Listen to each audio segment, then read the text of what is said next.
నమస్కారం సార్, నా పేరు పావని. ఈమె మా మదర్ రత్నాదేవి. ఇంత క్రితం మా అక్కని శైలజ అని మృతి చెందింది అని చెప్పినారు సార్. మేము ఇక్కడ తాడిపత్రికి వచ్చినాము. మాకు ఏమీ న్యాయం జరగటం లేదు. దయచేసి అంతకుముందు మా అక్క కొడుకుని కూడా చంపేశారు సార్. ఇలాగే మాకు ఏం జరుగుతుందని మాకు అర్థం కావట్లేదు. పోస్ట్ మార్టంలో మాకు కరెక్ట్ క్లారిటీ వస్తుందని మాకు అర్థం కావట్లేదు సార్. దయచేసి ఎస్పీ గారు కానీ డిఎస్పీ గారు సార్ కానీ ఎవరో ఒకరు మాకు తగిన న్యాయం చేయాలని కోరుతున్నాం సార్. మా అమ్మకు పెరాల్సిస్ వచ్చి 20 ఏళ్ళు అవుతుంది సార్. ప్రతి నెల ఇదే సార్ వాళ్ళతో నుంచి కొట్టుకు మా అక్క మా బావతో. కనుక మా అక్కని మా బావే చంపింటాడని మాకు అనుమానం సార్. దయచేసి మాకు ఎట్లా ఒకటి న్యాయం చేయాలని కోరుతున్నాం సార్. మీడియా మిత్రులకు నా యొక్క నమస్కారాలు. నా పేరు దినేష్ కుమార్ అండి. నేను అనంతపురం V3 రిపోర్టర్ని. ఉదయం మా అక్క చనిపోయిందంటూ మా బావ తరపు బంధువులు ఫోన్ చేశారు. ఫోన్ చేసి ఎలా జరిగింది ఏమని మేము ప్రశ్నించగా మీ అక్క నిన్న రాత్రి ఇంట్లో నుంచి వెళ్ళిపోయింది అంటూ 5 గంటలకి సమాచారం ఇచ్చారు తెల్లవారుజామున.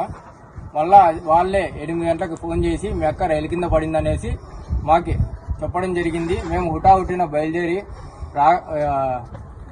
రైల్వే పోలీస్ స్టేషన్కి రాగా ఆమె మృతిపై మాకు చాలా పలు కోణాల్లో అనుమానంగా ఉంది. ఇంతకు ముందుగానే ఆమె వరకట్నం కోసం మా బావ చాలా విధాలుగా చాలాసార్లు వేధించాడు. అనేక సార్లు కొట్టి మా ఇంటికి పంపించినప్పటికీ నేను కానీ మా నాన్నగారు కానీ మా బంధువులు కానీ వెళ్ళి డబ్బులు ఇచ్చి ఆమెను పిలుచుకొచ్చుకోవడం కానీ అలా చేశాము. ఎన్నోసార్లు ఆమెను కొట్టి బట్టలు ఇప్పి బయటికి దొబ్బిన సందర్భాలు కానీ జరిగాయి. నిన్న లేక మొన్న మా అల్లుడు చనిపోతే అప్పుడే ఏమన్నారు, దీన్ని కానీ చంపితే రేపు పొద్దున ఇంకోదాన్ని ఇచ్చి చేస్తాం రా, ఇంకో కొడుకు పుడతాడు నీకు, దీనికి ఎట్లా ఆపరేషన్ అయింది, పిల్లలు పుట్టరు అనేసి అన్నారు. మా అల్లుని మృతి మీద కానీ ఇతని మీదే నాకు అనుమానం ఉంది. మార్చి 12వ తారీఖు గంటన్నర సేపు దాదాపు అతన్ని వేధించి పలుమార్లు హింసించి ఫోన్లోనే సూసైడ్ చేసుకునేకి ప్రేరేపించాడు. అదే కాకుండా నిన్న ఎప్పుడైతే తాపం చేశామో మేము అప్పుడు కానీ తాపం చేసేప్పుడు మమ్మల్ని అడ్డుకొని మమ్మల్ని తాపానికి రానికోనట్లు చేశారు. అంతేకాకుండా దీన్ని ఎప్పుడైతే చంపి నీకు ఇంకో పెళ్లి చేస్తామని వాళ్ళ బంధువులు, వాళ్ళ అక్క ప్రభావతి అయితేనేమి, చిట్టి అయితేనేమి, వాళ్ళ బావ వెంకటేష్ అయితేనేమి, వాళ్ళ అల్లుడు నందీశ్వర్ అనే వ్యక్తి, మహేశ్వరి, విఘ్నేష్ అనే వీళ్ళందరూ కలిపి మా అక్కని చంపినట్లు మాకు అనుమానం ఉంది.